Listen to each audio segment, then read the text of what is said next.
Hello, I am Aditya Singh from SR Institute of Management and Technology, Lucknow. Today I am delivered a lecture on trusses which are concerning your mechanics. Now start meaning of trusses. A truss is a triangulated system of members that are structured and connected in a way such that only incur axial force. These members are considered two force member as the forces are only applied at either end of the member, resulting in either compression or tension phases. Suppose this is the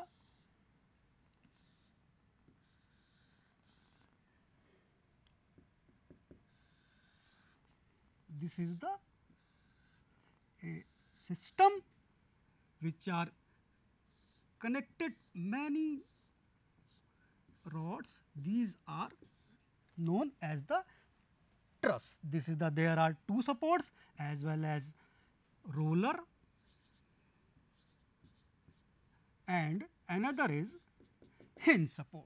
These are the known trusses. The loaded is here, here, here, here, here and here, here. This is the equation, you know all of you, the equation of the summation of x equal to 0, summation of y equal to 0 and summation of m equal to 0. These are the three equilibrium conditions which are considered in the trusses to solve it.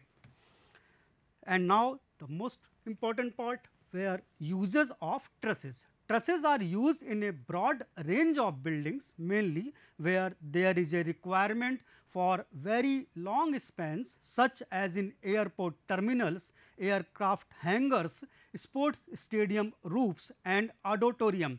You know, all of you goes to mall, जब आप mall में जाते हैं तो आपको नहीं दिखता होगा उसके ऊपर कहीं स्लैब पड़ी होती है, उसको आपको कुछ इसी तरीके से ट्रायंगुलर पोर्शंस दिखाई पड़ते हैं, जिनको हम लोग नीचे फॉल सीलिंग से उसको क्या कहते हैं एक आर्किटेक्चरल व्यू दे देते हैं। लेकिन आपने देखा होगा कभी भी गोडाउंस में आप जाते होंगे, बड़े बड़े गोडाउंस में, वहाँ पर भी आप देखते होंगे ट्रकें जो होती हैं, क्योंकि उनको बहुत ज़्यादा स्पैन चाहिए सामान ले जाने के लिए अंदर और बाहर निकालने के लिए, तो वहाँ पर हम लोग ट्रस डालते हैं। जहाँ पर स्पैन बहुत ज़्यादा होता है वहाँ पर ट्रसेस का यूज़ किया जाता है।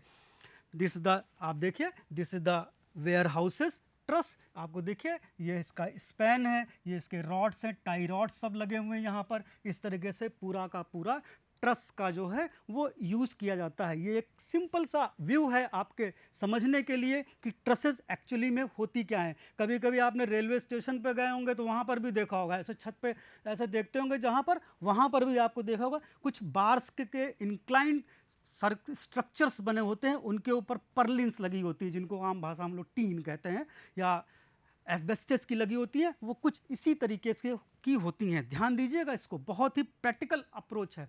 अब ये टाइप्स ऑफ ट्रसेस हैं, टाइप्स ऑफ प्रैट ट्रस हुई, हो ट्रस हुई, आपका इन सब का ये एक एग्जांपल है। कैसे हम इस पे फाइंड आउट करते हैं, देखिए यहाँ पर रोलर सपोर्ट ए एंड पे लगा है, यहाँ पर डी एंड पे आपका हिंज लगा हुआ है। All of you know the reactions अगर हिंज पे हो जाएंगी तो वो दो रिएक्शंस लगती हैं, रोलर पे एक रिएक्शंस लगती है, जो आगे अभी हम जब इस ट्रस को सॉल्व करेंगे तब आपको बताएंगे कैसे इसको यूज किया जाता है इन सबको। Next, analysis of trusses, the most important truss कैसे हम एनालिसिस करते हैं। सिंपल सा एनालिसिस तो वैसे तीन तरीके से करते हैं, method of joint, method of section, एक टेंशन कोफिशिएंट मेथड भी होता है, लेकिन उसकी एनालिसिस बाद में करेंगे। सबसे पहले की जब बात करते हैं analysis of trusses, the trusses is analysed by following two methods. First method, method of joint, second is method of section. अब हम एक एक मेथड ऑफ जॉइंट को आपको ब्रीफ करेंगे, फिर मेथड ऑफ सेक्शंस को ब्रीफ करेंगे, फिर उसको सॉल्व करेंगे एक एक सिंपल सी प्रॉब्लम, जिससे आपको समझ में आना चाहिए कि होता क्या है ये सब। अब देखिए method of joints, steps for solving, these are the steps for solving the method of drawing. First, draw free body diagram. First of all of you know the free body diagram. If you don't know, The free body diagram is that diagram where each and every forces shown on the structures. Got it? Each and every forces which are shows in structure, this is the known as F body diagram. First of all, draw free body diagram. B, determine the external reactions by applying equilibrium equations to the whole truss. पूरी जिस पे इस पूरे structure पर पूरी external forces की equilibrium में, कोई भी बॉडी तभी इक्विलिब्रियम में होगी जब उस पर इक्वल एंड अपोजिट फोर्सेस उस पर एक्ट करेंगे. मेन पर्पस हमेशा किसी भी बॉडी को इक्विलिब्रियम में रखना होता है. Third, start with any joint where at least one known load exist. Start with point where at least one known load exist, यानी एक ऐसा पॉइंट हमें सेलेक्ट करना है जहां पर हमारे पास वन नोन लोड एग्जिस्ट करता हो. अब क्या क्या एजम्पशंस करते हैं? Assumptions in analysis of trusses.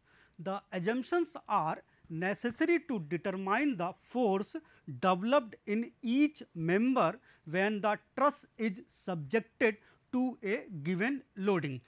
Here we see the one truss, this is the A, B, C. There are two supports, one is hinge and other is roller support. See you can show all the members are connected to each other. Here A means A to C, A to B, B means B to C and A to C. Here you can see A to C, C to B, B to A. The connection between them is called as truss members. इसका connection, the assumptions क्या कर लेते हैं? All assumptions are connected at both ends by smooth friction pins. Second, all loads are applied at joints member where weight is neglected.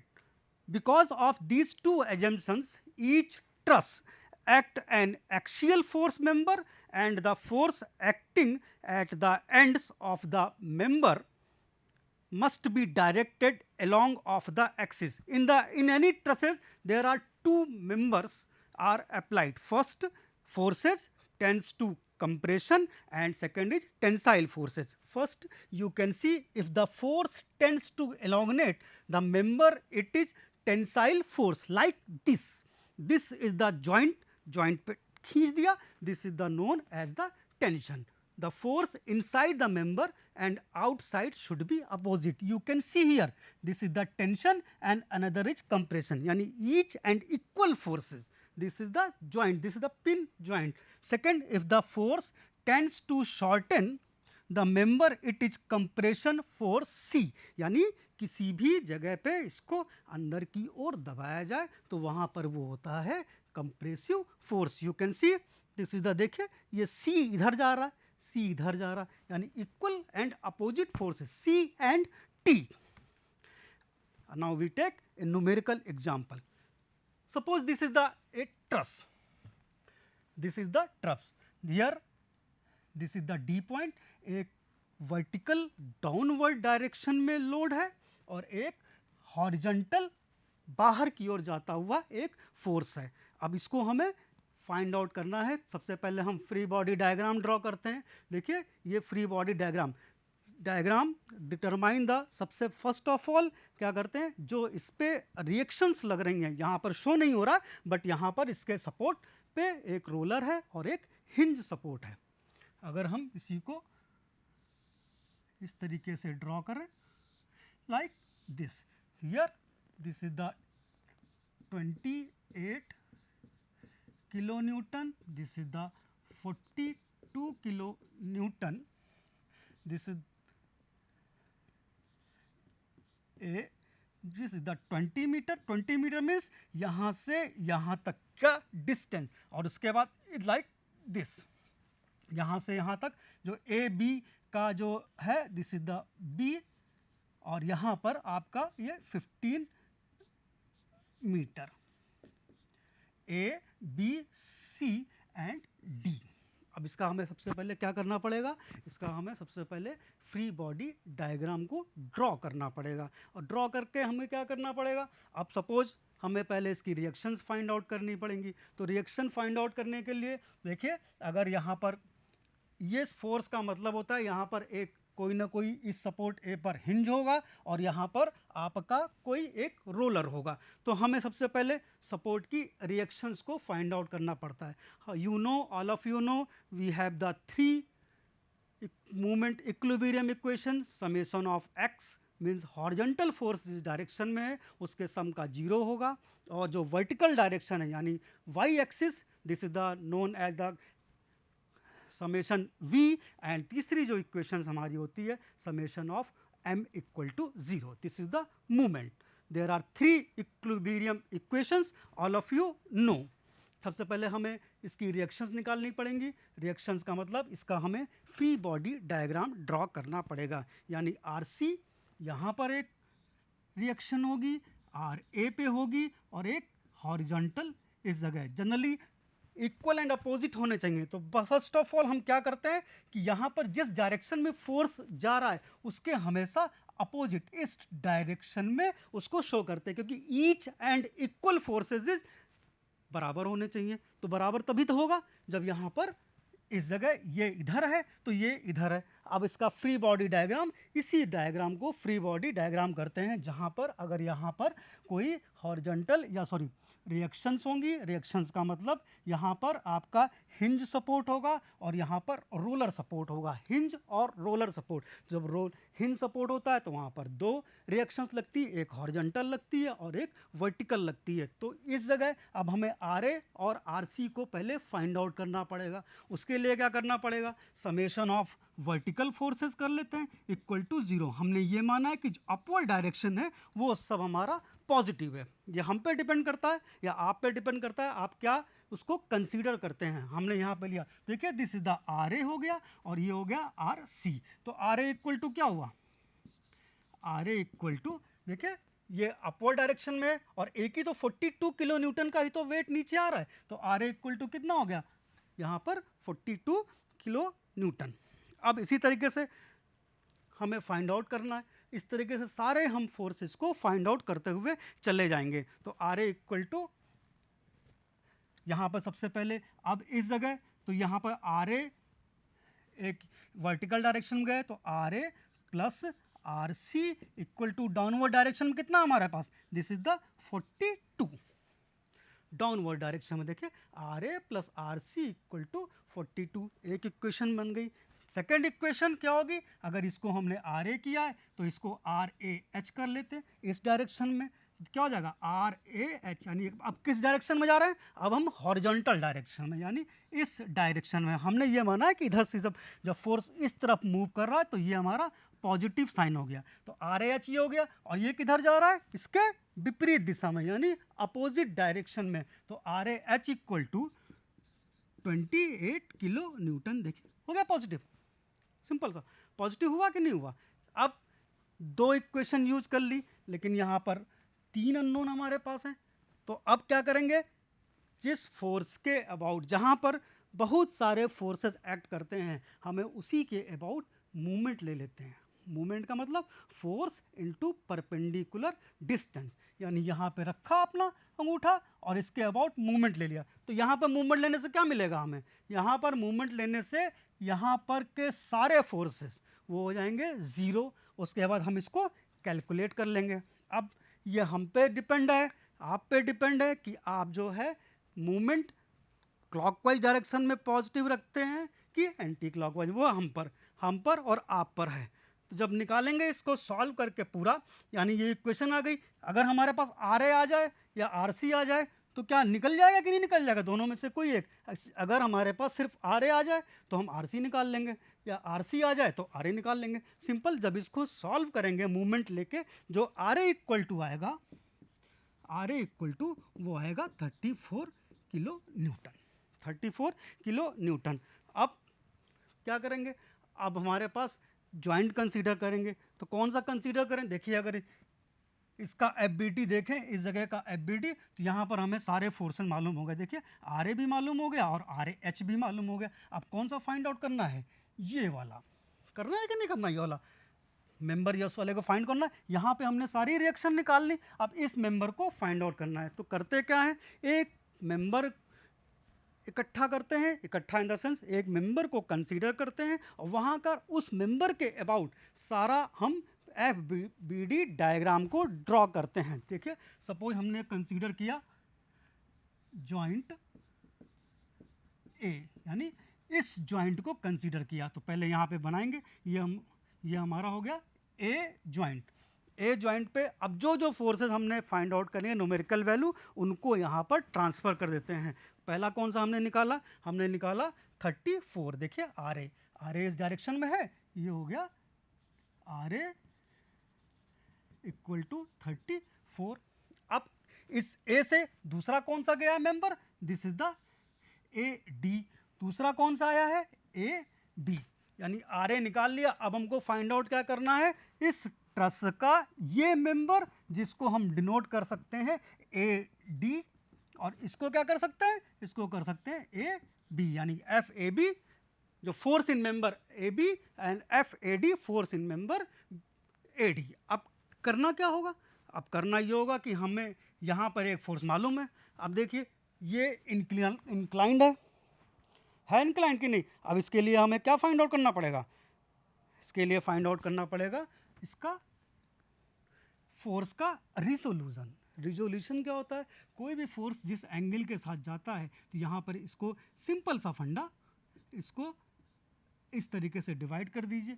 जो horizontal के साथ angle बनेगा वो कॉस का हो जाएगा, और जो इसके साथ बनेगा वो किसका? साइन का एंगल हो जाएगा, ये कॉस का बन जाएगा। अब इसको हम फिर सॉल्व कर लेंगे, तो सॉल्व करने के लिए क्या हो जाएगा? अब इसको पहले हम किस डायरेक्शन में यूज़ कर लें? इसको हम यूज़ कर लें सबसे पहले इसका डायरेक्शन की वर्टिकली मतलब समेशन V इक्वल टू 0। अब देखिए RA हो गया, एक ये हुआ, RA हुआ कि नहीं हुआ? RA plus FAD sine theta equal to 0 हो गई ये रिएक्शन। RA हमको पता है, FAD साइन थीटा मालूम हो जाए तो कितना हो जाएगा? ये कितने पे है? देखिए ये एक राइट एंगल ट्रायंगल है, तो कितना हुआ ये? This is the 45। देखे 90 और ये 45। बस इसको यहाँ सॉल्व कर लें। RA हमको पता है, तो क्या हो जाएगा? RA equal to minus FAD sine theta. FAD RA पता है, FAD यहाँ से निकाल लेंगे। साइन थीटा कितना हुआ? 1/√2। तो यहाँ पर जो FAD की वैल्यू आएगी वो माइनस में आएगी। माइनस का मतलब हमने जो डायरेक्शन एज्यूम करी थी, हमने ये डायरेक्शन एज्यूम करी थी, यानी इसका मतलब ये इसके अपोजिट हो गया। FAD की वैल्यू जब सॉल्व करेंगे 1/√2 करके FAD का RA का, तो आएगी -48.0 FAD equal to -48.08 kilo newton, किसमें? कंप्रेशन में। बस इसी तरीके से अब इस जॉइंट का ये निकाल लिया, फिर ये जॉइंट कंसीडर कर लीजिए, ये कर लीजिए, बी का क्या होगा? सेम ही होगा। इस तरह से इस पूरे मेथड ऑफ जॉइंट से हम इस पूरी ट्रस को, सिंपल ट्रस है ये, इसको सॉल्व कर सकते हैं। अब बात करते हैं मेथड ऑफ सेक्शन की। Method of section. Method of section is a process used to solve for the unknown force members of a truss. The methods involve breaking the truss down into individual sections and analyzing each section as a separate rigid body. The method of section is usually the fastest, सबसे तेज method होता है, और easy भी होता है to determine the unknown forces acting in a specific member of the truss. Next step क्या होनी चाहिए? अभी तक हमने देखा था जहाँ पर एक अननोन होगा वहाँ के लिए मेथड ऑफ ज्वाइंट यूज़ कर लेते हैं। अब इसके लिए क्या होगा, section steps for method of section, there are two methods, method of joints and method of section. First, in this method we cut the truss into two sections by passing a cutting plane through the member whose internal forces we wish to determine। इसका मतलब हमें एक ऐसा section use करना है जहां पर उसको हम उन फोर्सेस को कट कर दें जहां से हमें जिन फोर्सेस को हमको डिटरमाइन करना है। Second, this method permits us to solve directly any member by analyzing the left or right section of the cutting plane. Third, in this method we can only solve up to 3 unknowns. This is the very important. In this method we can only solve up to 3 unknowns. It is important not to cut more than 3 member of the truss. This is the numerical example. Suppose you can see this is the truss, this is the whole height of the truss is h equal to 1 metre, यानी इस truss की जो height है वो 8 metre है। ये इसके छोटे छोटे देखिए, जब पिन जॉइंटर्स, यहाँ पर रोलर है, यहाँ पर ये हिंज है, यहाँ पर रोलर है, फिर इनके बीच में देखिए ये 6 पैनल 5 मीटर के, यानी जो ये पैनल्स हैं 1 panel 2 panel 3 panel 4 panel 5 panel 6 panel, this is the panel 5 metre के, जो कि 30 मीटर टोटल गिवन है। अब देखिए, अगर कोई फोर्स यहाँ लग रहा होगा उसके लिए एंगल अलग, यहाँ पे लग रहा होगा उसके लिए एंगल अलग। देखिए इसके हर जॉइंट पर डाउनवर्ड डायरेक्शन में, सारे वर्टिकल डायरेक्शन में, डाउनवर्ड वर्टिकल डायरेक्शन में 111 किलो न्यूटन के लोड लगे हुए हैं। हमें डिटरमाइन क्या करना है, determine the force in member F H G H and G I. यानी देखिए, अभी मेथड ऑफ जॉइंट में होता करना सॉल्व होता,